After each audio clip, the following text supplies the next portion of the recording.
Welcome back, everyone, to episode 11 of Chasing Space. I'm your host, Brendan Swanek, and today we're going to chat about a topic that I find personally to be one of the most interesting future developments and thoughts going on in our industry at the time. And that is, what does a world without the International Space Station look like? What is the ISS? Why is it so important? Why do we have to get rid of it if it is so important? And what does the world look like after? So we're going to talk about all the different players in the game of developing what will replace the ISS being a commercial space station. How are they all funded? And why having a space station in general is so important to us back down on Earth. If I had to make a prediction, I would say that I have mentioned the International Space Station in at least half of the interviews so far published. And there's reason for that. It is massively important and probably, in my opinion at least, the most important technology that we have developed as a civilization. If you are not familiar with the International Space Station, today's your lucky day, and here is a quick rundown. So the ISS, International Space Station, is an orbiting laboratory that was built largely between the years of 1998 and 2011. It is the single largest object humans have ever put into space. Since its inception, the ISS has hosted over 280 astronauts, largely government but some private, representing over 23 countries and 5 international partners. It has also been continuously occupied since November 2nd, 2000, so closing in on 24 years of continuous occupation. Unlike the Chinese space station Tiangong, which you can hear about in another episode, episode 2, or the Russian Mir, or any of its predecessors, and many of its successors, quite frankly, the ISS is not solely owned nor operated by one single nation. It is a cooperative program led by the United States with partnerships with Europe, Russia, Canada, and Japan. It's estimated that the ISS costs approximately $3 billion per year, and this figure ranges depending on your source, so approximately $3 billion per year for NASA to operate, which is roughly a third of the human spaceflight budget for the fiscal year of 2024. This orbiting laboratory is an absolute gargantuan, right? The entire 16-module structure, as it stands today, including the solar panels and all the truss infrastructure, is the size of a football field. And there's a really cool graphic out there where you can see the ISS overlaid on top of a football field, and I think it does give you some serious perspective. When we chat about the internal pressurized volume, so the area that the astronauts can access and live in, the volume of that is similar to that of a Boeing 747, or the square footage, which is not the greatest measure since, they can use all 4 walls in space, but the square footage of a 6-bedroom home. On top of that, it's orbiting at about 415 kilometers at an inclination of 51.6 degrees at 17,500 miles per hour. So this is 16 orbits around Earth a day. The ISS is visible to the naked eye if you know where to look. There's a lot of different trackers out there, and I highly recommend you take a peek at it. You'll see it screaming across the sky based on the tracker information. And it's one of the things that did initially get me into space in the first place, was seeing this thing with my naked eyes. Some other cool notes about the station itself. It has the capability to host over 6 spaceships. That's very rare, but over 6 spaceships can be docked to the ISS at once. There are 6 dedicated sleeping quarters and 2 bathrooms. This station has actually hosted 13 crew members simultaneously in 2009, and it will regularly exceed the number 6, especially during crew turnovers between different ISS expeditions. If there's a PAM flight, which we've seen this number grow to 9 or 10. If you've ever been down to Webster, Texas, and the greater Houston area, you'll see the Johnson Space Center, and there's a beautiful ISS display on NASA Parkway. I'd recommend you look at it. The program was led by Joel Montalbano as a program manager from June 2020 until April 7th of this year, 2024, where Dana Weigel took over the position following her term as the Deputy Program Manager for the Scientific Lab of ISS. The ISS, it's truly and undoubtedly a cornerstone, like I said, of human technological innovation. And even more importantly, it has been a staple of diplomacy, especially between the U.S. and Russia, who have been the two leaders in this effort since its inception. While the two countries have not always been the best of friends, they certainly have done what is needed to keep the most complex human technology ever built and maintained not only functional, but wildly successful. And again, for my listeners, the ISS is truly what got me interested in space. At the time that the first two modules were installed, which included the Russian Zarya module and the USS Unity module, the station was given an initial 15-year commissioned window of operation, marking 30 years of continuous operation and occupation. The good news is that this is unprecedented, right? Space is incredibly hard. There's micrometeoroid impacts all of the time. There's a radiation environment, and it's incredibly difficult to A, sustain things in orbit, and B, keep people alive in space. This is unbelievably unprecedented, especially at the time when this was initially commissioned to be a third-generation multi-modular station. And the fact that we've been able to keep this thing going for nearly 30 years of continuous operation is outstanding, not to mention all the lessons that we've learned about keeping humans alive in a microgravity environment. The bad news is that this is almost too long.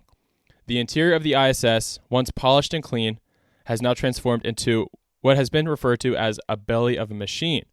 There's cables absolutely everywhere, instruments, laboratories, new hardware, etc. Cable management is not easy in microgravity, right? And if you think about all of the new hardware that has came out in the past 30 years, this needs to be accommodated for what is already up there. The reason being it's so busy is that this station, there's not a single hour wasted. Dozens of experiments, both internally, externally, so inside the pressurized volume and outside in the vacuum of space, are currently running at any given hour. And again, all the old computers that were built in the early 2000s need to catch up to the new technology that we have since developed back on the ground. And again, updating the technology we cannot do on a day-to-day basis. There's only a limited amount of, like I said, Ubers to the ISS back and forth every year, right? There's only a couple of vehicles that will go up there on commercial resupply missions. They can get hardware and access to other materials that they need to update the station on crewed missions as well, but again, it's very, very limited. If you'd like to hear more about the access to the ISS and what I refer to as Ubers to the ISS, I'd recommend that you listen to episode 7, where I talk all about the different ways to get to station. At this rate, I think the state of the ISS was put very eloquently in an article written by the Planetary Society, which I will link in the show notes, and that is that the ISS's check engine light is on. Maintenance is becoming increasingly expensive, radiation is slowly but surely degrading the station's structural integrity, and increasing risk to manage intense temperature changes in the vast pressurized space, right? This is over 33,000 cubic feet of space that has to be maintained. And at the end of the day, there's a decision to be made. How long can we continue to maintain and leverage the risk of keeping this thing functioning and safe for our nation and plenty of other nations' astronauts? So NASA has begun and completed this thought process and since released a deorbit plan currently and tentatively scheduled for 2031. This consisted of an award to SpaceX in the amount of $843 million to develop a modified cargo Dragon capsule to direct the space station out of orbit for a controlled reentry and breakup over an uninhabited stretch of the Pacific Ocean. This will be a very, very meticulous and delicate operation, which is why NASA Administrator Bill Nelson has requested over $1.5 billion from Congress for the operation at large. SpaceX will launch this deorbit vehicle approximately 1.5 years prior to reentry, and following an extensive series of checkouts, the program will allow the ISS to begin drifting down into our atmosphere. Once the station reaches an altitude of approximately 140 kilometers, again, it's currently at 415 and has been for the past couple decades, the deorbit vehicle will come into play and 4 days later should be dialed in for the final reentry burn, according to current program manager Dana Weigel. So that's half the story, right? We know how we're going to get this thing down. We have a contract in place. But the other half is now, how do we answer for what's next? When the ISS comes down, what do we do to replace the massive scientific opportunities that lie in microgravity? How do we maintain our presence in low Earth orbit? And now comes in the commercial LEO Destinations program. commonly referred to, and what I will refer to as the remainder of the episode, as NASA CLD. So NASA CLD was formally introduced in March of 2021, and it is a program to support the development of commercially owned and operated low Earth orbit destinations, from which NASA, alongside other customers, can purchase services and stimulate growth of commercial activities in low Earth orbit. NASA has entered into a contract agreement for commercial modules to be attached to a space station docking port, as well as an awarded Space Act agreement for the design of 3 free-flying commercial space stations, all these stations set for operations in the late 2020s and early 2030s. So there's 2 sides to this. There's one that is docking to an existing port on the ISS, and there's awards to companies building free-flying stations. The CLD partner organizations that applied and were awarded are Axiom Space, Blue Origin, Northrop Grumman, and Voyager Space, formerly NanoRacks and acquired by Voyager in 2021. Axiom Space was awarded an initial $140 million to build and then attach its modules to the International Space Station. This was actually part of a different funding program called Next Step, as NASA wanted to add more modules to the station. This was later canceled in August 2020 and morphed under the CLD umbrella. The other companies received the following awards. NanoRacks, again, now owned by Voyager Space, the majority shareholder in the Starlab project, in conjunction with Lockheed Martin, was granted an initial $160 million to develop the Starlab space station project. Blue Origin, in association with Sierra Space, which is a carve-out from the Sierra Nevada Corporation, Boeing, and Redwire, was granted $130 million to develop its orbital reef project. And finally, Northrop Grumman, associated with Dynetics, was granted $125.6 million to develop its station. Right? So 4 initial station projects, 1 going to a port on the ISS, the other 3 free-flying. Since the time of these initial contract awards that became public, Northrop Grumman is now a strategic partner with the Starlab joint venture, led by Voyager Space, and will not be pursuing their own station. Lockheed Martin dropped out as well and was replaced by Airbus Space and Defense Systems as a partner for Starlab as well. Another development since the initial announcement of awards, pending congressional approval at the time, was in September of 2023.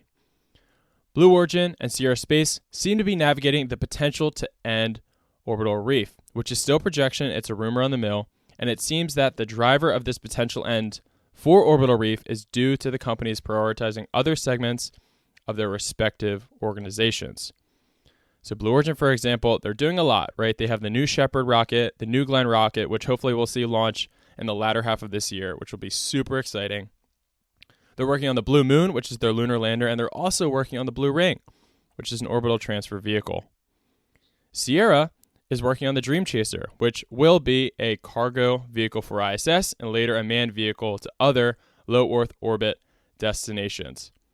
They're also working on their Eclipse satellite bus line and many other pieces of hardware, as well as their life habitat, their inflatable life habitat, which has an amazing series of footage, if you'd like to see it, doing its burst testing and stress testing, and they've done a great job publicizing this so far.